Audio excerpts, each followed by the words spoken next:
like unloading grain from a silo bag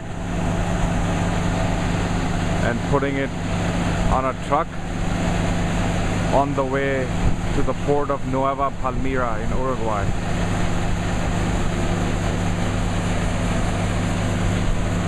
This silo bag